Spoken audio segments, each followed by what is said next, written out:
What is going on, everybody? Welcome back to a brand spanking new episode of the Motivate, Grind, Succeed podcast. You all see the title, you all see who we have on the show, Billy Irizarri. If you all have no idea who this guy is, you all should know who he is by now. Billy, he's a life coach, and as such, it is his goal to help you uncover your true potential and lead a life that is worth living and celebrating.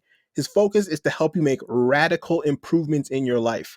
He provides support and guidance as a life coach for transforming the issues that stand in your way between you and achieving your goals. Whether you want life coaching help, you want to achieve a specific outcome, or you wish to enhance all areas of your life, he can help you get there faster with his practice called Imperial You Life Coaching. Definitely write that down. Go look that up when you all get a chance. Imperial You Life Coaching. You'll see that in this episode's description. You can go ahead and find some links to that, and we'll ask Billy at the end where you all can find some more information about him. But without further ado, let's welcome Billy Irizarri to the show. Welcome, my good man. How are you doing today? Ray Sean, thank you for having me. That is the most incredible intro I've ever heard. And I do appreciate that. I'm humbled by it. So everything is great. And how about yourself? Talk to me. Everything's going pretty good, man. I'm going pretty good. You're the first and last interview of the day, but it's quite all right.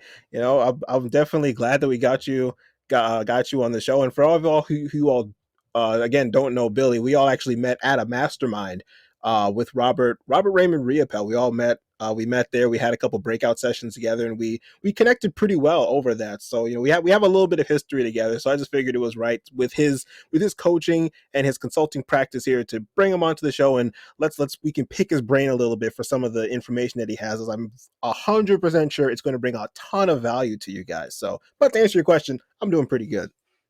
Awesome. Great to hear it. Awesome. So, in typical guest fashion here, we usually try to start with letting the guests kind of give their 2 cents, however long or short it might be. You pretty much just bring us from little Billy up until where you are now, talking about just your life story, what got you inspired into doing what you're doing, who motivated you, who or what inspired you. Just everything. The floor is essentially yours. This is your soapbox. So you can go ahead and give us an intro, kind of get used to you as a person, just for some background. Okay, so I will not take the whole show giving this intro. It's just to say that there's so many people in the journey that have led to me choosing to actually have a life coaching business at all that inspired me along the way. First and foremost was my mom.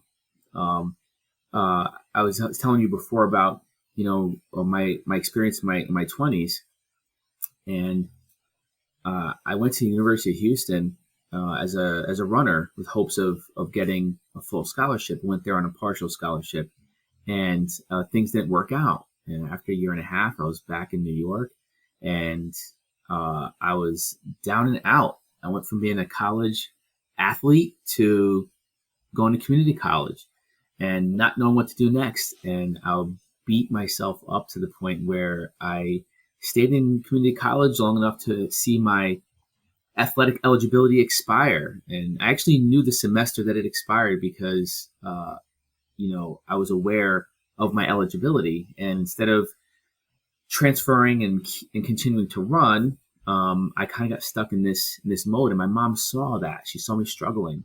She saw me, really trying to figure out what to do next. And so she would, give me these tapes and these books, and I'd read them and listen to them. And they were self-improvement books. And we're talking early 90s. So you guys download stuff, with a click of a button. Back then, it was CDs and VHS tapes to watch. And started with self-hypnosis, learning about positive affirmations. And it opened the path for self-improvement, and I really was just trying to figure out what to do next. And I fell into a career that I didn't choose, but I chose to stay in, being landscaping. I started that in my mid-20s, and I've been doing it for the past almost 25 years. And I enjoy it because I've worked so long at it that I got really good, but it was not my chosen profession according to my aspirations. So they say, what would you do if you could do anything and do it for free, not getting paid? If money was not an object, what would you do? And I will tell you that it took every bit of 45 years of my life to choose that this is what it is. That this is my vocation. This is what I was put on earth to do. And so, everything that happened along the way, from failed relationships to, moving from job to job because I didn't like the way I was being treated, and I wasn't happy, to, being broke and having to start over again. These are all things that happen to people, but they are not meant to last, and nor should we act like they're meant to last. And it took me a long time to recognize. If there's one thing I can say to a young person is, if you run into some hard times, just understand that they too will pass. And when things are great and things are amazing, those too will pass. So when they're hard, you grind your way out of them. And when they're great, you enjoy the hell out of them as long as they last. It's not meant to be forever, neither are. We're here to experience both, and we're here to learn from both. So that is, something that has really taken me a long time to understand, so that I don't have to waste time being depressed. So in my own words, when I was young, I would go through months and months and months of depression and sadness.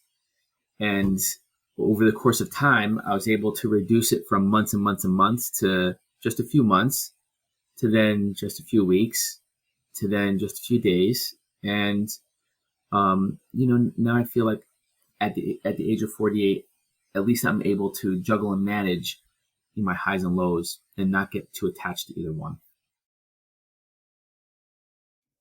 Wow. Beautiful. Absolutely. Absolutely. Well said. Wow. That's very, that alone is already very insightful in the way that I'm pretty sure a lot of people are probably dealing with depression, because it is relatively rampant. I mean, like a lot of times you'll see people, they'll say like a lot of time, let me backtrack a little bit. Sometimes when people are depressed, they probably won't even show signs of depression, right? They'll just look, they might even look normal. They might look, or quote unquote normal. They might look like nothing's wrong, but definitely when people do suffer with depression, it is a very, very serious issue and should not be taken lightly. So for you to be able to combat that and to be able to go from such an extended period of time of dealing with something like that down to being able to minimize it over time. And I also do love how you said it took you time to be able to do that, because so many times, especially in nowadays society, we're such an instant gratification, like microwave society, right? We want everything now, we want it quick, and we want it yesterday. But it's a lot of things in life just simply take time. So I'm glad you brought that up too, talking about that. And it kind of leads into the first point I wanted to get into. Oh, did you have to say something? I saw you wanted to No, I just wanted to say that that's what the grind is. Grind is, it's every day. That's why I like that's part of your show. Mhm. Is there's something about grinding. And so one thing I could say I did well when I was young is that I might not have made a lot of great choices, but whatever it was, I grinded it out, and that's what taught me a lot. In retrospect, of course, at the time, a lot of needless suffering.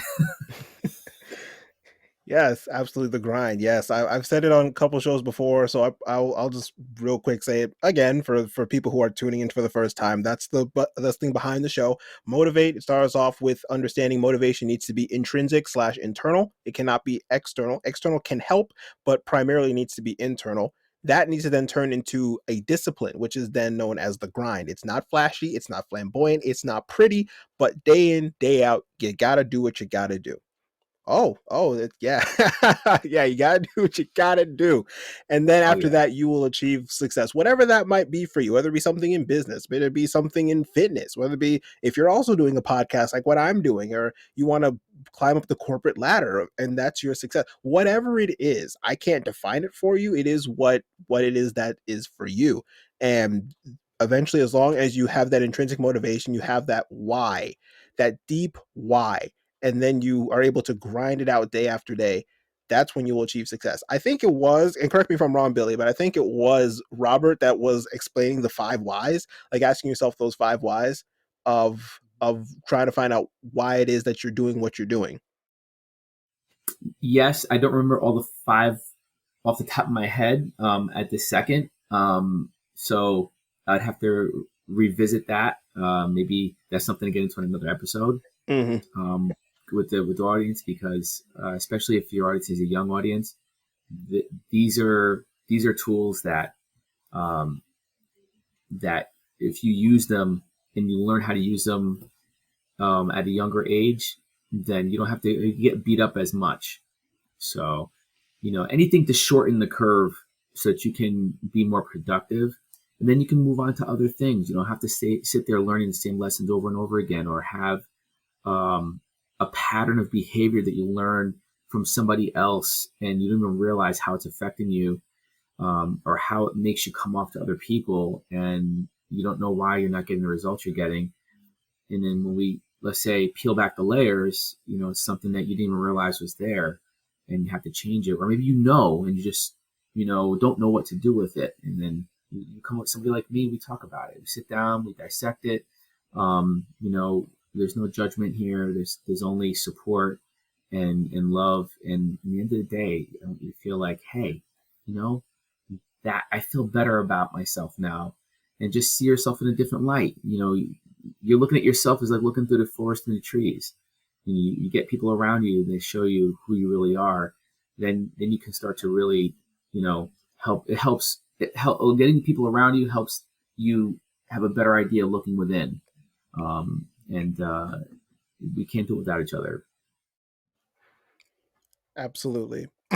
Absolutely. Couldn't have said it better myself. It definitely goes back to, I know I reference it a lot if you've been listening to the show for a while, but episode 9, where I talk about controlling your circle of influence, and I give you that little interactive activity with the 4 quadrants, that I believe wholeheartedly in that. And that is a way that you can be able to see who is in your life, who is actually helping you, who is not helping you. And then that kind of gives you a visual representation of what you can do to actually improve your life in the way of the people that you hang around. Because they say, like, you are the average of the 5 people that you hang around, right? Like I relate it to like a cleaning a mud puddle with a perfectly white washcloth, right? Like, sure, you might make the mud pile a little bit less, but primarily what ended up happening was you got that white washcloth like absolutely filthy and dirty, right? And assuming that you as the person are that white washcloth and you're around those negative toxic people in your life, which is that mud pit, yeah, you might rub off a tiny bit, but it's so minuscule you're not going to see it. What's going to end up happening is that their negativity, their toxicity is going to bleed over into what you're doing, into your actions, into your words and your behaviors and everything that you're doing. So that's why it's important, like you said, Billy, to just be able to focus on who it is that is in your life and then be able to control that and form that to help you to become a lot more proficient and to become a lot more productive in your day to day. And so you just alluded to something that is part of a model that I created with the help of some of my clients and Robert Raymond Riopel himself. Is called boundaries. So you're Mm. referring to is, the boundaries that you have for yourself. And outside of those boundaries, especially when it comes to who you have close to you, it's okay to have a rites of passage. Um, you don't have to let people get that close to you that quickly.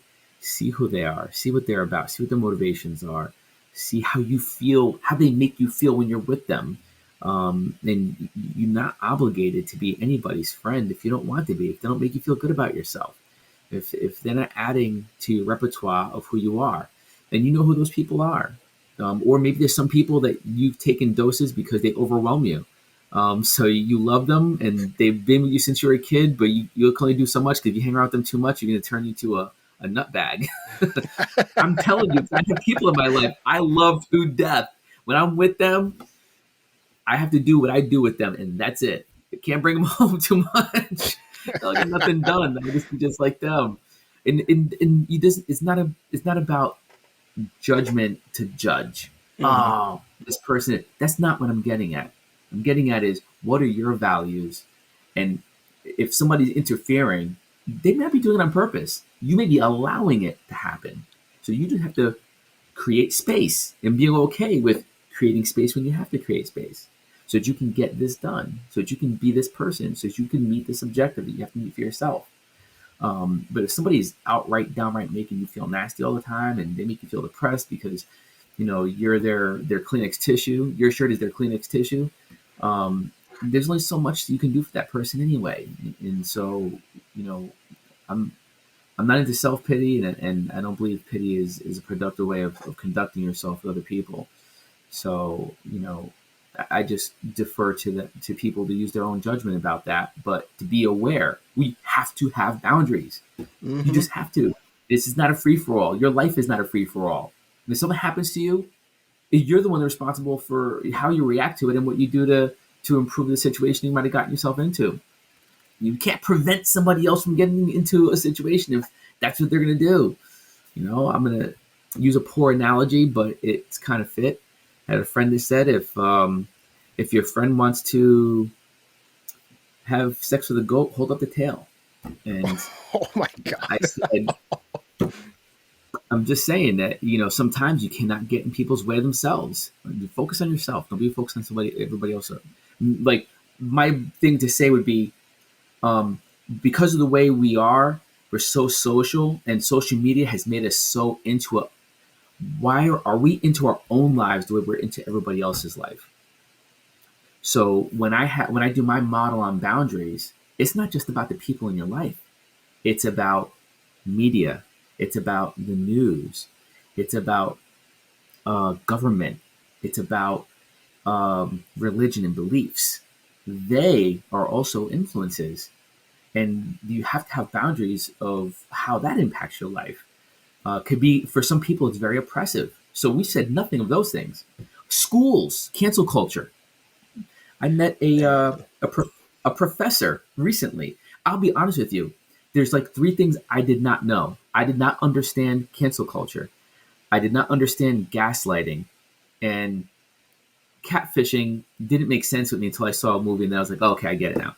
So, I spoke to a professor that got canceled because he made some reference to the Holocaust or something, or slavery, and a student complained, and they were like, you can't say that in the class because it hurts somebody's feelings. And then he got seen reading some poetry and doing some type of reenactment of something that was kind of dark, but it was artistic, and he was expressing himself artistically. Somebody complaining, lost his job just like that Mm. at a university. You're talking about an educated 8-year doctorate, awarded, all that, and the guy, he gets, how? I didn't know how that. I can't even fathom. That's what cancel culture is. Oh my god, how can we not talk about something now? Like my vocabulary from when I had when I was young, and I'm okay with that. I can let go of certain words I used to use, but it's like the fact that it was forced on us and it wasn't elective. It wasn't because I want to treat my fellow man better, so I'm going to choose a better form of expression. But we're also allowed to use a lot of toxic behavior towards people, and you need to be careful what you let into your head. It really is what it comes down to, especially day to day. Mm-hmm. Yeah, when the way I've seen social media now, I've talked about this on a previous episode. I think it was the episode with Zach Rutledge. I talked about it. I talked to him about it, and with him, I was talking about a long time ago. Well, not that long ago, but a decent amount of time ago. I had like my Instagram was chock full of like I was following like over 300 people plus, and like half of them were like I'm not gonna lie, half of them were like models and celebrities and all those kind of people. It was just kind of just like figurative eye candy, basically, just kind of polluting the feed, right? And then but I realized I was just like, man, this isn't really doing me much because I would realize that to take a break from doing like work and like school work or actual classwork or whatever I was doing at the time, I would say, okay, let me go on Instagram and scroll for a little bit, and I'll see what happens. Yep, I would just scroll, and I would get off of Instagram more tired and more like exhausted mentally than I actually started before. And I was wondering, why is that the case? Why am I like more why do I feel more drained and like I wouldn't say depressed is the word. Why do I feel like more like an energy vampire just kind of had its way with me basically, and just like just like like I feel You know, drained of energy now. Like I feel worse than that before I started scrolling. that is an excellent observation. I don't know that I have the answer, but I can give you kind of my take on it, if you will.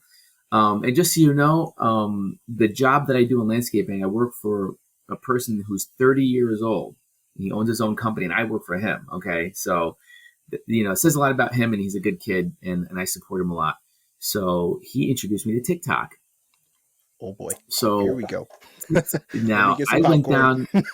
So now he'd send me these links, and I refused to download the app at first. Then I heard something controversial like, "Oh, they're gonna ban the app," and I was like, "You know what? Let me take a walk on the wild side and let me download this app." And I call it I just know that when I go down that black hole and I come back from that space, I'm literally I'm literally buzzing because I didn't realize I could cram so many thoughts and ideas into my head in such a short period of time. So to answer your question, or at least my observation on why you feel that way, is because what we don't recognize enough consciously is when we take in that much information, we are literally setting off a shitstorm in our subconscious. Hmm. So if we're only 2% aware of what, basically the thoughts that are in our head at a given moment, what's coming out of our mouth and what our eyes are seeing, and that's just the tip of the iceberg.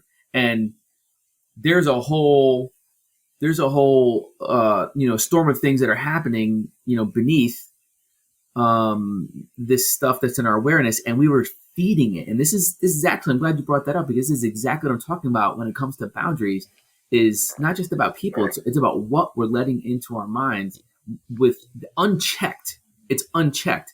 So you're going through it, and so now you're deciding as soon as you see it how much you like it or don't like it, or what part of your brain it's titillating. It's a dopamine fix, so the dopamine's going bananas. Okay, so there is a chemistry to this too. It's not just about that you just saw something, right? And then now you're giving all this burden to your subconscious to think about. So if you think, come on, when you're studying, you get tired, don't you? Mm-hmm. Putting your brain to work. So when you're exposing yourself to these things, you're putting your brain to work. And a lot of times you doing this podcast is a process of creation. You're creating content. When you're just taking in content, it's a different faculty. Mm. And you're just setting off. So now my thing is it in alignment with what you are intending? So when I realized about TikTok is that the more you look at stuff, then it gives you more of what you're looking for. So eventually it narrowed down what I like according to what I wanted to see.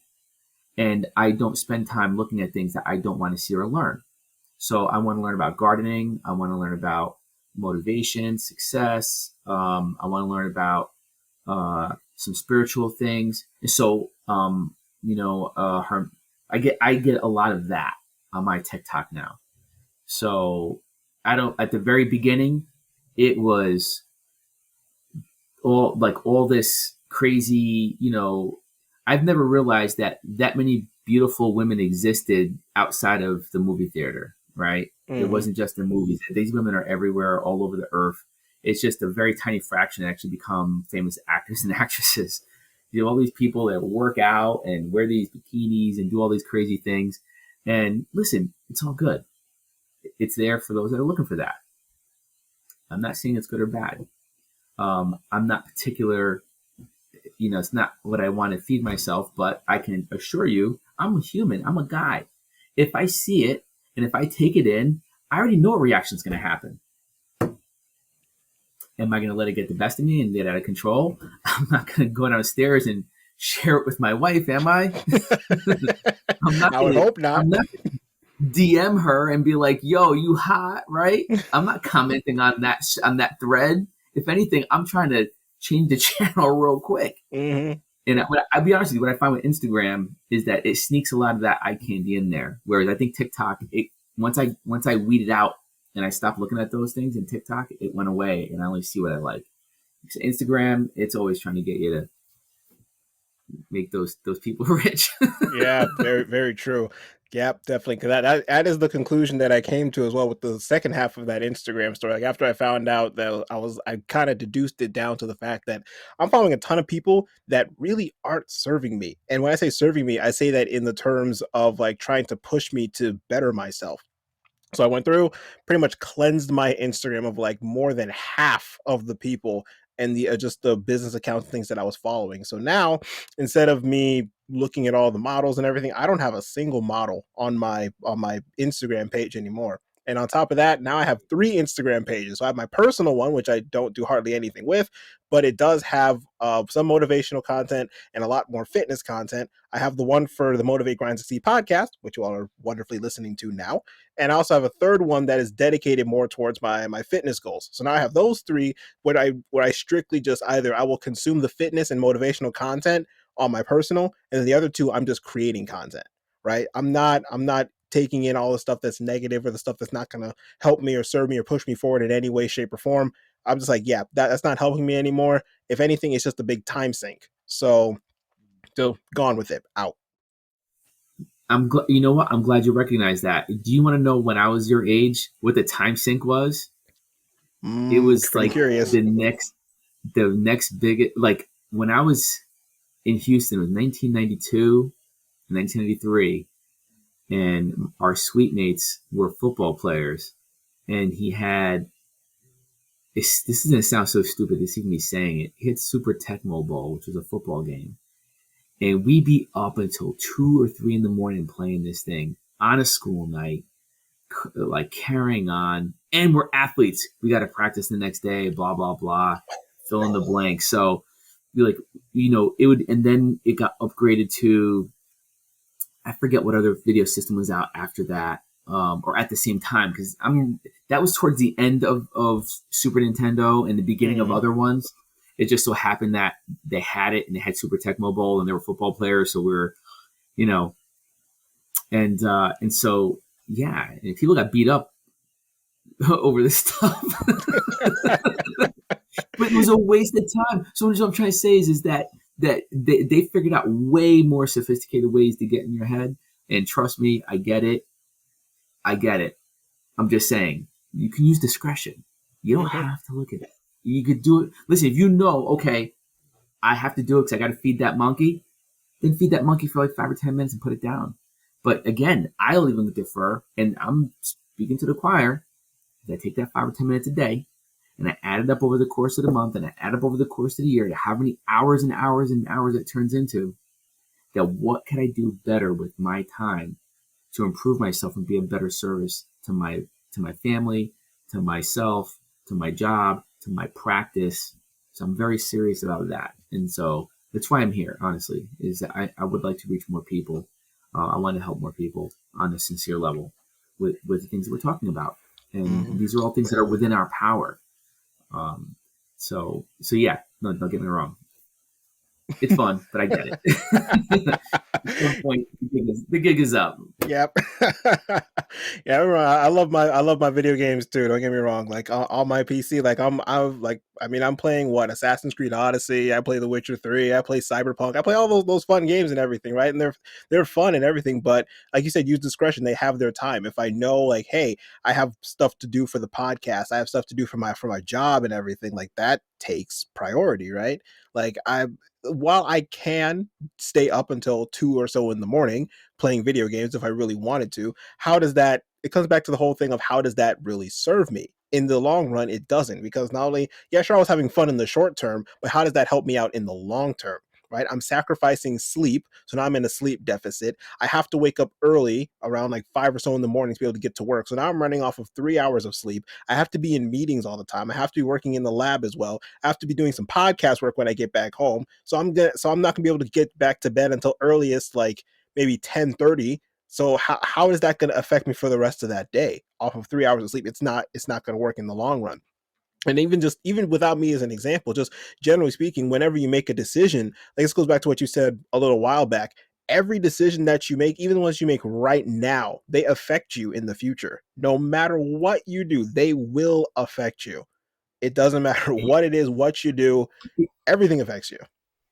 It is. It's so hard to explain, but it truly is. I think the people that I admire the most are the ones that are the most committed to always doing the right thing, even at the expense of, let's say, entertainment, even at the expense of other things, because they know that they're going to grind it out because they know what they're going for.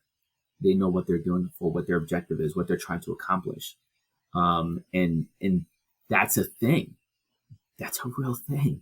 So yeah, it's so I look at it the same way. And let's say you said you like to exercise, so I'm sure you're into dieting. So you avoid empty calories, don't you? Mm-hmm. Yep. So I have in this bottle just water. That's all I have in here. Okay. And so I'm a water snob. I only drink water out of glass bottles, and it has to come from a certain source. It's not to say that I buy bottled water. I might buy a bottle of spring water that's in a glass jar and then fill it with my own water that I filter at home. But going back to what you're saying is that empty calories. So social media, empty calories. News, empty calories. Mm-hmm. Um, people's opinions, empty calories. You know who you are. People's opinions don't matter. Mm-hmm. Unless they're the opinions of, I would even argue with that. Certain people's opinions are empty calories. I would say, I would argue and say that some people, depending on where you're going and like who you admire, like say, let's say you want to be this big fitness person, right? And then somebody who you admire in fitness gives you an opinion. I would say you could probably even weigh that as maybe like with the calorie analogy, you would probably even maybe weigh that as like a diet calorie versus like like something empty or something as a cheat calorie, right? That I would even argue that like depending on who it's coming from, that way you could filter out whose opinions actually matter. But to your point, a lot of times most people's opinions, they don't really matter. Like especially the older you get, you realize most people's opinions don't matter, and honestly most people don't even really care. They have their own lives, they have their own issues. They're just doing them. So most of the time, as long as you just live in your life and doing your thing and you keep that circle small of people that you actually like interact with on a day-to-day basis in terms of who you get your information from, who you get your opinions from, who you get your advice from, honestly, you'll be a lot better off that way. Okay, and maybe I said an opinion. I was talking about the haters' opinions, like oh, why are you doing this? Or what are you doing that? When you're asking for help, sometimes you're going to get people's opinion about the help that you're asking for. If somebody's already been down a road that you're trying to go down, and they share their experience with you, then it's wise to listen and learn. So you just want to distinguish between, you say opinion. I think this or that. Okay, you think this. You have a reason why, and your own experience is your own experience, and you should learn from it and learn from as many other people's experiences as you possibly can. So you can, like I said, it's okay to learn a hard lesson and learn it quickly, as opposed to letting it drag out. If you find yourself suffering, then you need to get help. If you find yourself struggling, get help. So the idea is that you're coming into a stumbling block, and somebody can help you with it. And unless you make that need known, you have not because you ask not. So you will get stuck with that requirement or that unmet need or that weakness that you have because you didn't go and get somebody to kind of help you pick it up. And that would then be incumbent on you being resourceful. So if you're going to have an inner circle, have inner circle people that are going to help you. And oh, by the way, you're helping them because you support their dreams, because you validate their greatness, Mm-hmm. because you see something in them that you admire that you don't possess, and you're just so glad that they have it because they inspire you to be better. True. And that's how we lift each other up. So I like the saying, rising tides raise all ships. That's a good saying. I like that. You should put that on a t-shirt. I may. I would put it in a mug. There you go. Oh yeah, there So you go. Mug. There you go. You can put it on your glass mug. There you go. But yeah, but for focusing on that too, like yeah, that kind of reminds me of like a point I wanted to bring up about personal growth, right? Like all things that we've been talking about, like it's been so far, it's been real good, but it all kind of comes down to this whole fact of personal growth.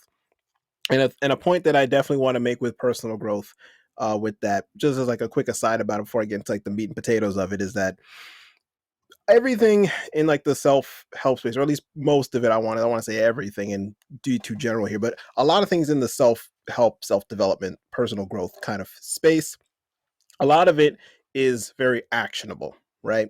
A lot of it you need to take action on it. It's not like a fantasy novel. It's not a it's not a rom-com. It's not anything you could just sit down and watch. You have to do, right? So I know I was talking about this in a previous interview, right? Law of attraction, right? Like it's not something that you can just sit down and just, cross your legs and go and put your hands in like this and then just no, you have to actually do work, right?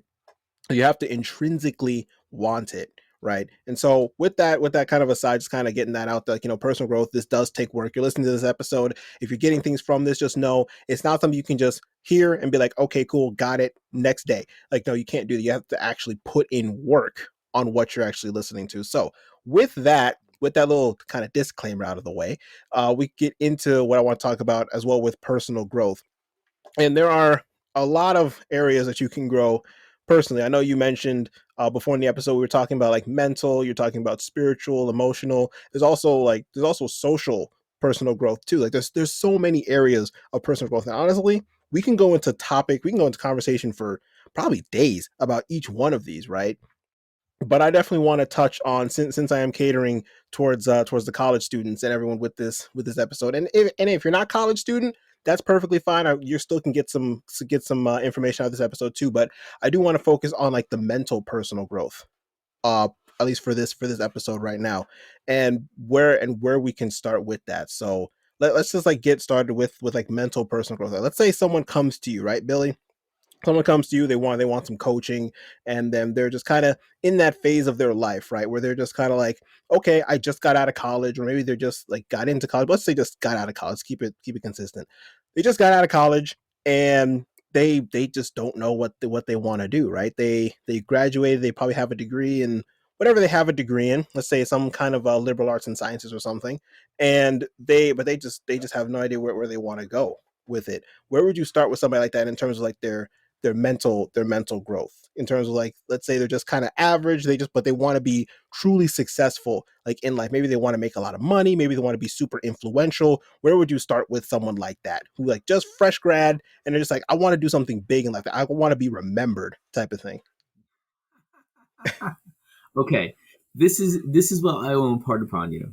Okay, because I believe that everything is in degree. So the degree to which is going to be commensurate to your commitment to it. So to say that this young person, let's just take that kid. I see that kid 'cause I am that kid. Comes out, doesn't know what he wants to do, not even sure. Got a degree in his hands. 6 months, those payments start. Hopefully, you didn't rack up a six-figure income debt and don't know what you want to do. So let me put that up there up front, is that if you went to college and you racked up 100,000 in school debt and you didn't have a clear idea of what you wanted to do, you've stacked your deck against you, at least to the point of where you're going to have to get out and at that point, and it doesn't matter if it's 50,000, it could be 30,000. That 30,000 could be 50, could be 100, somebody else's 100,000. Let's just be real. So my thing would be, okay, you have to look at your resources that are non-financial. And I'm just speaking from experience, what I would tell a young person: who do you know? Let's write a list of everybody you know, every single person whose name you could think of, that you can go to their door, knock on their door, and they'll answer it, and they'll say hi and greet you with a smile. If they've given you a recommendation, if you've worked with them, you can find them, you can email them, call them, show up at their job, harass them, follow them around town. It doesn't matter. Okay, write them all down. Okay, because that is your network, whether you realize it or not. It's not about network marketing. It's not about network anything. This is just who you know. So now, of all those people, you have to figure out and decide maybe who are the people of influence in that list of people. Check mark their names. What do they do? Do they own a business? Do they work at a particular location that's well known for offering good jobs? Do they do a certain vocation? I'm big on vocation. Do they do a vocation that you've been interested in but you're not sure about? Or maybe you don't have choices because you haven't gone down this road. You're not sure what you want to do. So the choices that you create by contacting these people. So now they might not be the one to give you the job that you're looking for.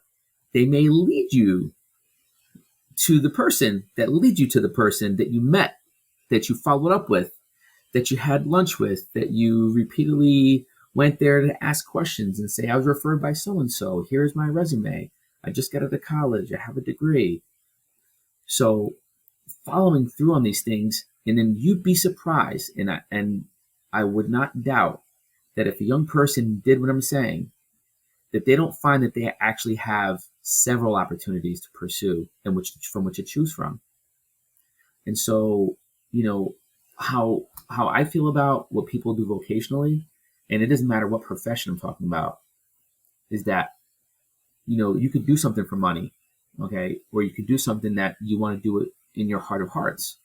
So what we're talking about is one thing, and the other side of it is, who am I? Do I know who I am? You're discovering. So doing anything is better than doing nothing. I'll give you an example of somebody I met that was very successful. He went to college, he graduated, him and all of his buddies, they all had their degrees, and they all had their dream job. So his buddies one of them worked at a golf course, one of them worked, at a swimming pool and a gym, one of them worked someplace else, but they were waiting for their dream job. Now, just as a disclaimer for this, because it is a story that was told to me by this person, that was not their dream job that they had. They were waiting, they wanted to do this or be that. And he said, you know what? I had to get a job. I got a job doing this, whatever it was he was doing. And he was getting paid crap money. He was working a lot of hours. He was taking a beating in that company that he worked for. When I say a beating, I'm talking about, putting in time is not the beating you take. It's the mental abuse that you put up with so that you can learn. Okay. And I say abuse because people that are teaching don't have a lot of patience when money is on the line. True. So they're going to stick it to you to make you perform, and they're going to push you past your limits that you didn't even know you had. And it's almost like this movie, it's like Swimming with Sharks. Very similar to that. It's a little bit of an older movie, but it's worth watching. And you become chastened by that experience, that type of experience. And so he permitted that. After 5 years, he got promoted to a pretty good position. He was making pretty decent money. By the time I met him, he was there for 10 years. And he was pretty much running things. Wow. His friends that were waiting for the perfect job or the ideal job, because they didn't want to get dirty, they didn't want to go work at this office because it's not located, doesn't have the name, doesn't have the popularity, blah, blah, blah, right? They stagnated themselves because they were just living at home, working these, what I'm going to refer to as menial jobs, waiting for a better job to come instead of using their resources and going out and searching for the opportunity, then picking an opportunity and seeing it all the way through. So if you work someplace for 2 or 3 or 4 years, you'll know when you get to a certain point that your time is up and it's time to continue to search for another opportunity and to leverage the experience that you have into a new opportunity. For him, it was right where he was because he was valued, even though he had to pay the price that he paid to get there. It was worth it for him. The guy was making, 250 grand a year. And again, he was like 30. Man. He was 32 when I met him. I'm just saying that that doesn't happen without cultivating a certain mentality. And so, is leadership in the equation, or are you just gonna, do you even understand the principles of leadership, leading other people? That's another. We do a whole seminar on leadership by itself. But you ultimately have to envision what you want it to look and feel like, and just be willing to work through it and grind through it. And so, one last thing I'll say regarding this is that there's like a book written about this. I forget the name of it, but I've heard this statistic thrown around that it takes 5,000 hours to master a trade. So that's 40 hours a week for 5 years. I think that's the way math works out to be. So it's actually 24. Is it 10,000 hours? Did I get it wrong? Yes, it's 10,000 hours. I think it's 10,000 hours. 10,000 hours. There you go. It's 10,000 hours. That's 5 years working 40 hours a week to master a trade. So as an example, I've been in landscaping for 25 years, and I can honestly say I've mastered within the confines of landscaping, I've mastered four parts of landscaping, which would be snow management,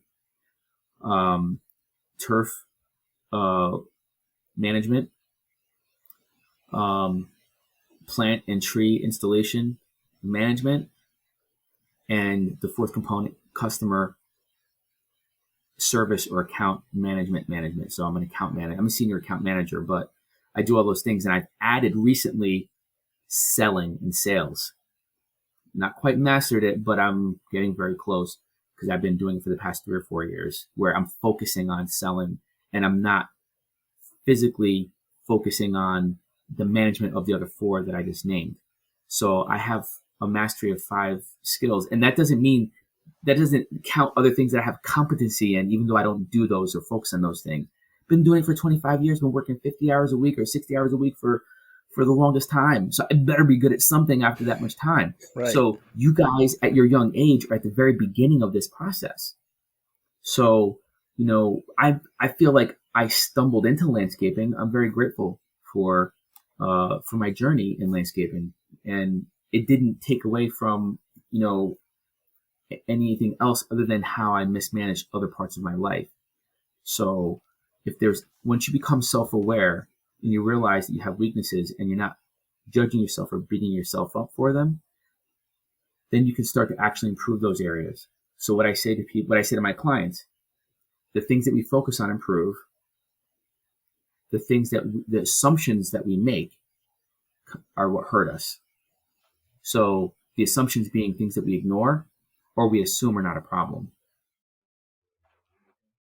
So that is the heavy burden for a 22 or a 23-year-old that just got out of college with a degree to have, to start their life out with when they don't know where they're going, is to start the search now.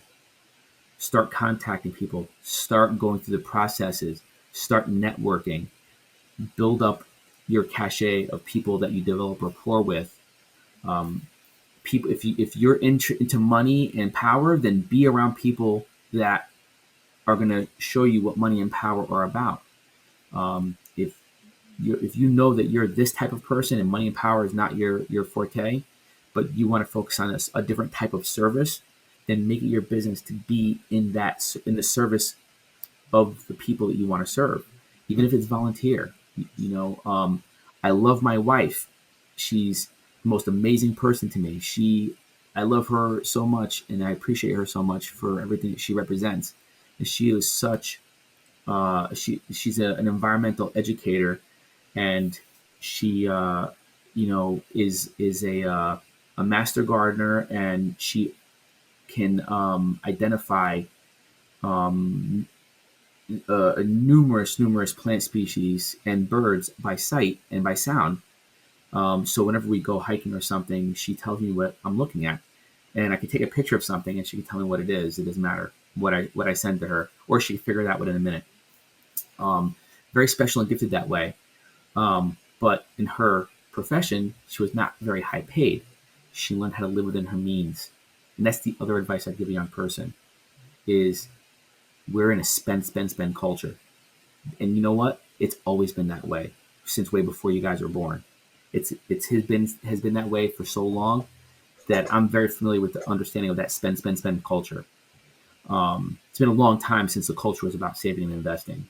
That said, it's out there if you want that. And so, living within your means, that is something that I'd say once you have your degree, forget that you're even in college at all. Start your life, live within your means, pursue your passions. The money will come. It might not come right away, but it will come. And especially if you get really, really good at what you do and you focus on it so much and you make it your business to be in that a lot and not come off of it, good things will happen. They just will. It's inevitable. Mm. That was a lot of golden nuggets in that one right there. That was really good. Two things I did want to kind of expand upon. Just kind of get my little 2 cents on. Uh, the first one was that you were talking about the importance of leadership, and I would like to say that a lot of people want to be. I know when I don't know how much of a prevalence it is now, but a lot of people don't like the term follower when it comes to like following somebody else. Like if it's like on Instagram, you have so many Instagram followers, like yeah, sure, whatever, that's what they call it. And when I was in like middle school, it was a really big thing that people did not want to be called a follower. They wanted to be known as, oh, I'm a leader, I'm a leader. And someone's like, no, no, no, you're a follower. And people really, really hated that term. And but I what I found out was that actually in order to be a great leader, you first should be a great follower. You should work your way up from the bottom, right? As I was growing up, my mother always taught me, and she still keeps reiterating to me till today, like, look, one day you will probably be up at the top. You'll be managing people. You'll be managing, probably businesses. You might be managing people. You'll be managing resources, all these kind of things. A lot of power will be placed into your hands.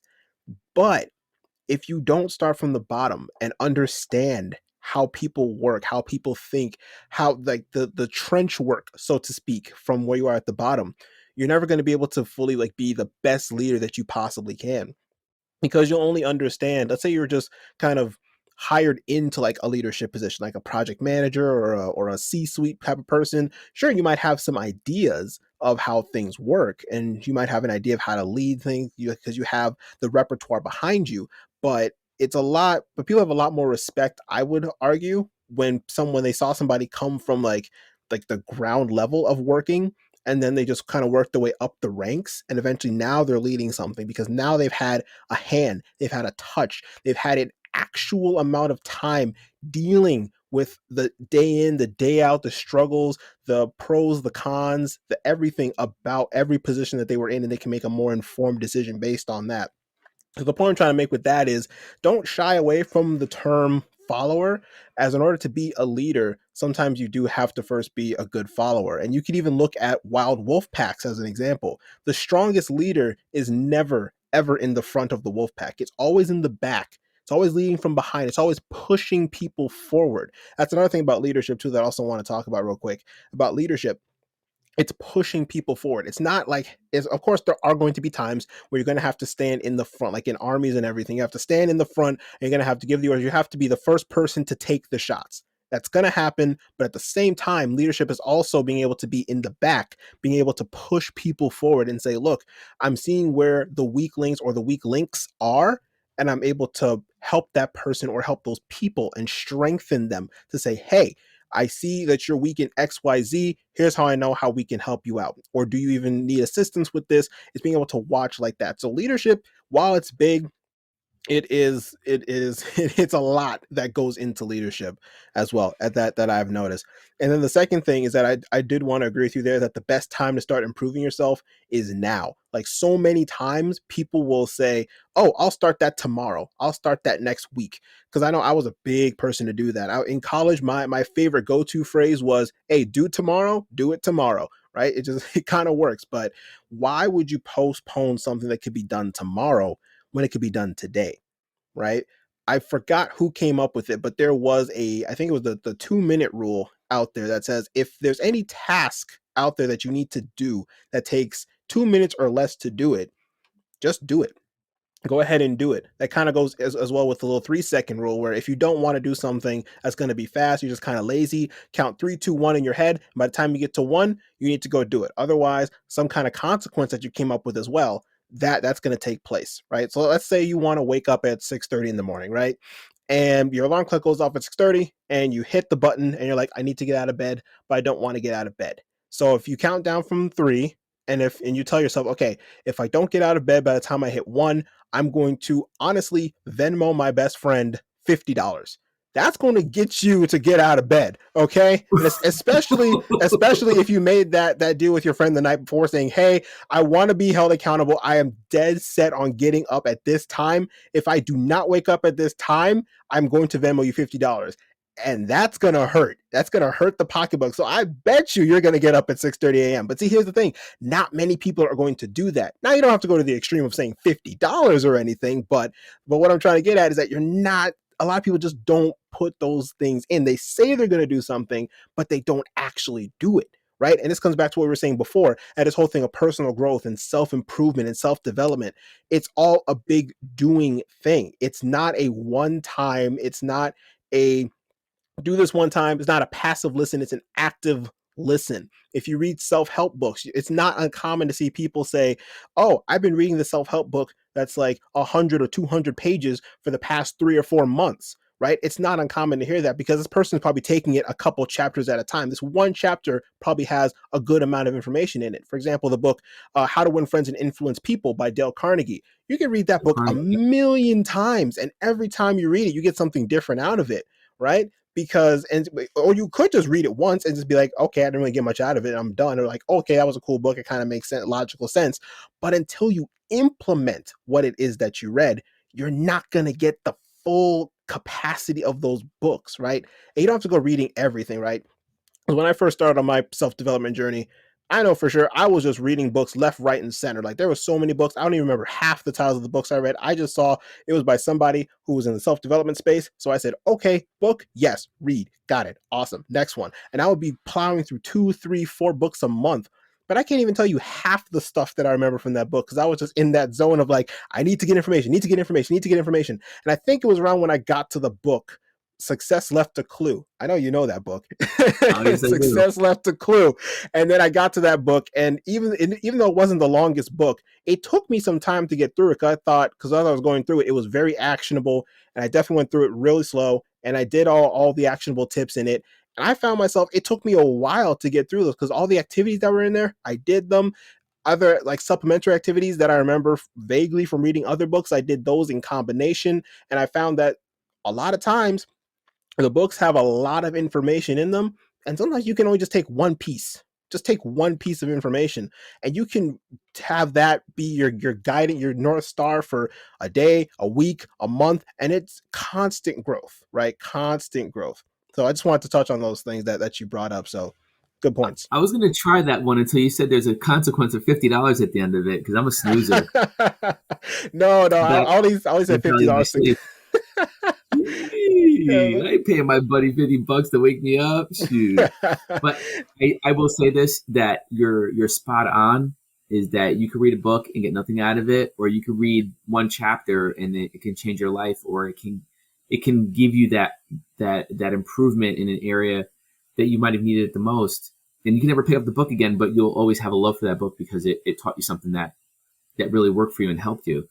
And so there's a saying that I learned in insurance that reminds me of when I sold insurance for a brief time. It was called, the saying is, small hinges swing big doors.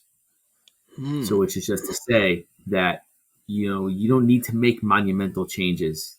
It's not to say that you can't make rapid growth and rapid advancement. That's not what we're saying here. That is certainly possible at any turn.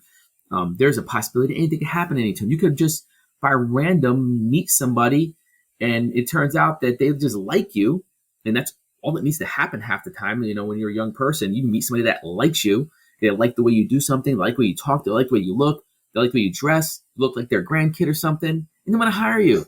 And then you're like, whoa, you go on this amazing journey. You're like, wow, this is like, I got so lucky. Well, no, you were present. You were open. You were ready. So it's okay.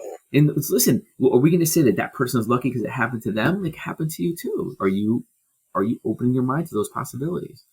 So, but listen, I will say this for a young person, you really have a good handle on these ideas and topics. I appreciate that about you, Rajon. I really do.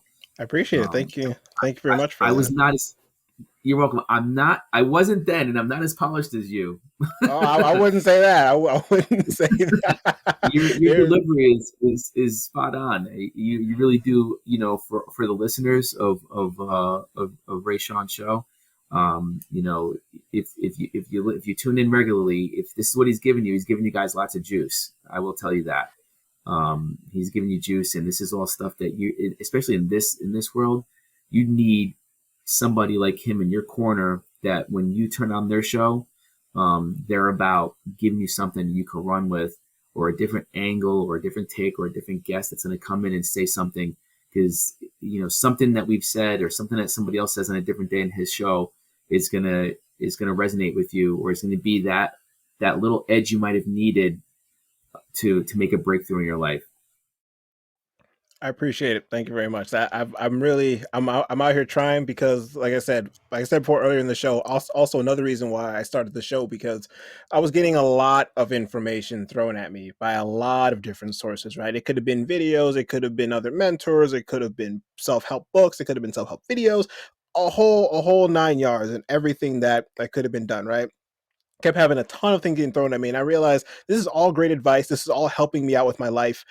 I want to be able to give back to people, right? I want to be able to share this. I want to give back to people who aren't, you know, so keen as to be able to find it, especially like as early as I did, right? Because I was able to find this when I was kind of early in college, and then seeing how a lot of people, they'll go into college, and I said before with that kind of like the straw man example that I had, like people go into college and then they'll graduate and they'll have no idea what they want to do, because maybe they went to college because maybe their parents told them you need to go to college, or a teacher said, hey, you need to go to college, but maybe college wasn't for them. Who knows? I don't know. But only you can really figure that out for yourself based on what your passion is. But that's part of the reason, like I said, why I started the show, is because I want to be able to give back the information that I gave, to be able to help push yourself and push you and all the listeners, and also this is also for me too, because I mean, yeah, I bring the guest on to serve the audience, but at the same time serving the audience, it's also helping me out, as well as a lot of times I'll hear things that I'm just like, wow, I never heard of that before, or wow, I never thought that way before, right? They open up my mind to different kind of understandings, different kind of knowledge, different tips, different tricks, and I implement those, and I see what works and what doesn't work. And I just say, okay, if this works for me, I implement that, and now I've become overall a better, more well-rounded person. And who knows who else that might be helping? Because I know for sure, like if it's helping me, I know it's definitely helping at least one more person out there. It has to be, right? Because we all have different issues, we all have different pros and cons about our lives, but at the end of the day, there's always something out there. There's always somebody out there that can help us with whatever it is that we need. Right, Billy? Always somebody out there that can help Absolutely, us. yes, 100%. And it's just the looking and the asking, and not being afraid of hearing the truth, Mm-hmm. and just being okay with it. Because sometimes I'm just going to be honest. Sometimes there's certain things about myself that I look at, and they are it's less than my best, and I have to work on it, and it's okay. I'm okay getting the help for it, or owning up to it, and that's a big thing. Owning up to what is my responsibility, what is my you know that's something that I wanted to mention earlier, that you were talking about, when it comes to being a follower. Another word for that is learner. Mm. Being in the constant learning mode. You're not really following to follow because you're groupie and mindless. You're following to learn so that you can aspire to be something else, to be something greater.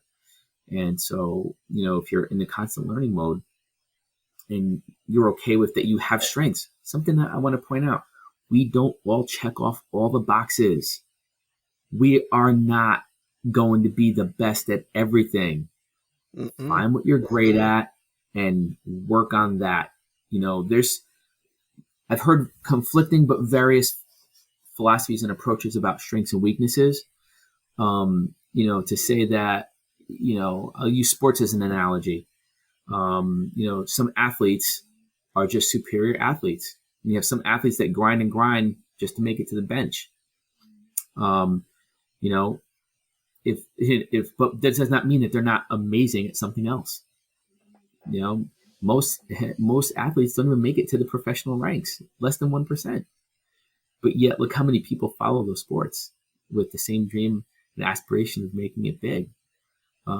So maybe that's not the strength in their life. Maybe their life was meant for something else. So, I really encourage people to continue that search, continue working at something, be productive, be a giver. Do your best, give it all you got. And take care of those parts of your life that need the most attention. Don't leave it out there for chance. Mm-hmm. Always be trying new things. I think that's another point to add on top of that. Always be trying new things, right?